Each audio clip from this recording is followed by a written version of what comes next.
Ogólnie to parę ciekawych rzeczy się działo teraz w kwietniu. Skąd już jest naprawdę blisko zakodowania wszystkich animatroników, mam już ponad 80% mechanik gotowych. Na kwietniu bardzo możliwe, że wszystko już będzie gotowe. Ostatnio też na Prima Aprilis wyszła specjalna wersja Half Past 11, Prima Aprilisowa oczywiście, do której go przyłożyłem swoją rękę, więc zapraszam do spojrzenia, jeśli jeszcze tego nie widzieliście. Psst, chcesz trochę fabuły? Co? FNAF? Co? Halo? Pognój? Czemu pognój? Ale poza tym, to cóż, ostatnio w ciągu miesiąca były jakieś 2 odcinki, więc dosyć kiepsko.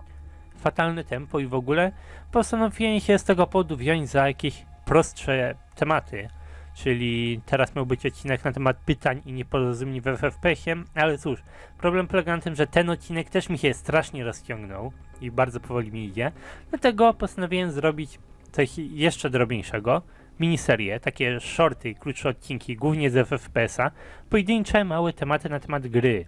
Mamy parę różnych wątków już w planach, ale jeśli chcecie, to rzućcie śmiało jakieś propozycje w komentarzach. Mam nadzieję, że ta seria mi jakoś pomoże się rozkręcić, bo naprawdę ostatnio to jest tylko coraz gorzej. Obawiam się też, że z tych małych tematów też zacznę wszystko rozciągać, więc zobaczy się. Chciałem wyrabiać gdzieś odcinek na 2 dni, żeby potem zwolnić do odcinka co 4 dni, takie moje wymarzone tempo, jakie chciałbym mieć. I cóż, mogę teraz w najbliższych czasach robić też więcej streamów, nie ogrywam Dormitabisa ani trochę i myślałem, że może przejść go na żywo. Ale dzisiejszym tematem będzie Remnant, bo Remnant pozostawia nam po sobie wiele pytań. Pomimo tego, że wiemy, że Remnant zatrzymuje dusze zabitych i bardzo ładnie nam się łączy z ogromną ilością wątków we FNAF-ie, to jest jedno bardzo ważne pytanie. Czy wszystkie ofiary znajdują się pod wpływem Remnanta, czy też nie? To jest, tak, raczej dosyć ważne pytanie, bo ogólnie niekoniecznie. Z tego co wiemy z gry, Remnant jest związany z Funtime animatronikami, z Circus Babies Entertainment and Rental. Jedynie w SL i w FPS-ie dostajemy na jego temat jakiekolwiek informacje. Nigdy wcześniej nie został zasugerowany i też nie ma za dużo argumentu, żeby udowodnić, że w ogóle wcześniej istniał. Że w ogóle wcześniej Scott o czymś takim myślał. Wiele ludzi mówi, że powstał on jedynie na potrzeby tej rozszerzonej fabuły FNAF. I wcześniej Scott nic takiego nie miał na myśli nigdy, że wyjaśnia tylko dlaczego Baby, dlaczego Mike żyją pośmiertnie, gdy całej reszcie życie dała marionetka. I cóż, to jest dosyć ciekawa, dosyć popularna teoria i bardzo ładnie się łączy z tym bonusowym arkiem, który dodaje nam SLI FPS. Tutaj jest Remnant, tam jest marionetka. Ale tutaj ciągnie się za tym parę ciekawych innych wątków. Ogólnie, co mnie samego przekonuje za tym, że Remnant miał większą rolę w tym wszystkim, to głównie FNAF 3.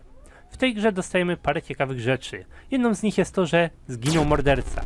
No i z idei dosłownie każdej jednej historii o duchach to powinien być koniec, tak? Ofiary żyją w jakimś celu, mają ten swój cel i po jego wykonaniu odchodzą. The end, koniec, wszystkie są wolne. Ale nie, nic takiego nie wydarzyło się we FNAF-ie, bo po śmierci mordercy ofiary zostały. Były wciąż uwięzione na ziemi. Można zakładać, że tylko część ofiar została, a reszta została uwolniona, że na przykład te z minigierek, które zaczęły znikać, to akurat się uwolniły, ale bardzo możliwe, że w całym tym kontekście pozostałe zostały z jakiegoś konkretnego powodu. I to nie dlatego, że William przetrwał w Springtrapie, bo jakoś FNAF 3, ani nawet FPS w ogóle na nic takiego nie wskazują. Żadna z ofiar nie atakuje Springtrapa, ani nic w tym stylu, więc można się też zastanawiać, czy może tym celem jest Happy's Day. To też jest taki częsty, główny motyw w tej sprawie. Mnie osobiście to dosyć przekonywało praktycznie cały czas, ale po odkryciu Remnanta mamy inne ciekawe rozwiązanie. Mamy pożar, jak wiemy, pożar uwalnia spod wpływu Remnanta.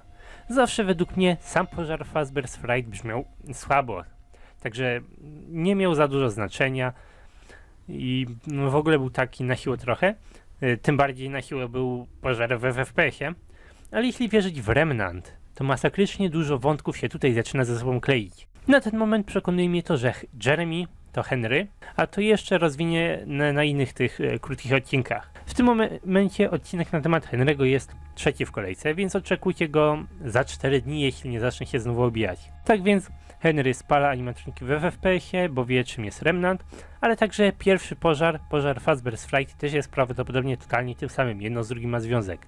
Henry spala animatroniki, żeby uwolnić ofiarę od Remnanta, w tym Springtrapa.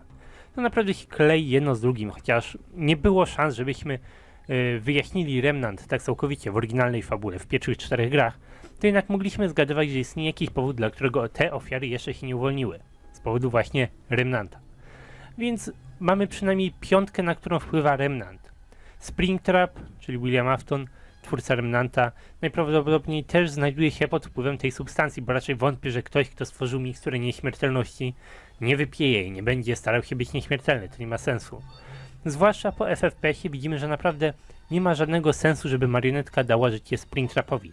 To nie jest dla niego kara, to jest dla niego druga szansa na okrutniejsze rzeczy w jego życiu. Dlatego raczej totalnie przekonuje mnie, że to, że znajduje się on pod wpływem Remnanta. I generalnie ludzie nie do końca się zgadzają z tym z uwagi na to, że Springtrap przeżył pożar. Cutscenka Sister Location pokazuje, że William przeżył pożar, a jednak został uszkodzony, więc pożar wpłynął na niego w pewien sposób, więc teoretycznie powinien też zniszczyć jego Remnanta. Dlatego logicznie rzecz biorąc nie mógł mieć w sobie Remnanta. No tak, ale całe backstory powyżej, a także fakt, że w FPS-ie znowu Henry próbuje go spalić, jednak przekonuje mnie, że w tym rzecz. Wiemy, że ogień niweluje Remnanta, ale nie wiemy, jak to dokładnie działa. Springtrap został przypieczony w Fazbear's Fright, jego strój został uszkodzony, no ale też nie wiemy, jaka temperatura na niego wpłynęła, jak długo, ale też nie wiemy, jaka i ile powinno na niego wpłynąć, żeby ten Remnant przestał działać. Naprawdę, mamy w tym miejscu minimalne dane i musimy uwierzyć Scottowi na słowo, że przeżył, albo ciągnąć teorię, że nie ma w sobie Remnanta. Mnie osobiście wszystko dookoła raczej przekonuje, że jest pod tym wpływem, tak samo też marionetka jest pod tym wpływem, dlatego Henry też traktuje swoją córkę płomieniami. Takie jest więc moje zdanie.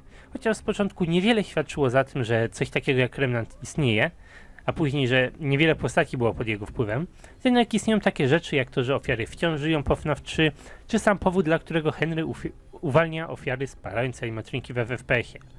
Mnie naprawdę przekonuje, że Scott miał taką wizję już dużo naprzód, ale był bardzo niebezpośredni, wyjawiając to w grach. Nigdy nie planował Remnanta po prostu wrzucić i powiedzieć: patrzcie, to jest Remnant. Ze wszystkich ofiar powiedziałbym, że Funtime, Baby, Mike, Springtrap mają Remnanta, że marionetka też ma Remnanta i 5, a może nawet 10 ofiar z podstawowych zestawów też ma Remnanta. Wszystkie te postacie zginęły w pożarach. Czy to w pożarze FNAF 3, czy to w pożarze FFPS. Istnieje szansa, że istnieje 5 ofiar, która nie była pod tym wpływem i to byłoby nawet dosyć ciekawe i trochę bardziej różnorodne zakończenie we FNAFie. Szczerze podobała mi się taka konkluzja. Oczywiście mowa to o ofiary z minigierek FNAF 3. Kiedy Springtrap zginął, 5 sprite'ów zniknęła po prostu. Jakby ofiary się uwolniły. W fabule książek Charlie ginie, ale jednak jest zasugerowane, że powróci jako półżywy zombie w 3. części, a William to w ogóle, jak się okazuje, nie żył już od dawna. Kiedy zginął w Springtrapie, okazało się, że miał w ciele sztuczną krew, czy wcześniej już śmierdział jak truchło. To też raczej jest przekonujące, że oni wszyscy znajdują się pod wpływem tego Remnanta. No i też czemu normalne animatroniki nie odeszły po pierwszej części, kiedy William niby zginął, czemu nie odeszły wcześniej? Prawdopodobnie też mogą być związane z Remnantem. I bardzo możliwe, że 3. książka oficjalnie już wyjawi Remnanta i powie więcej na jego temat. Także tyle na dzisiaj, takie moje podsumowanie, jak widzę Remnanta, także zapraszam do skomentowania, czy też was przekonuje cała ta teoria, czy może macie jakieś swoje dodatkowe przemyślenia. Jestem naprawdę ciekaw waszych przemyśleń, ale póki co dziękuję za oglądanie, do usłyszenia następnym razem.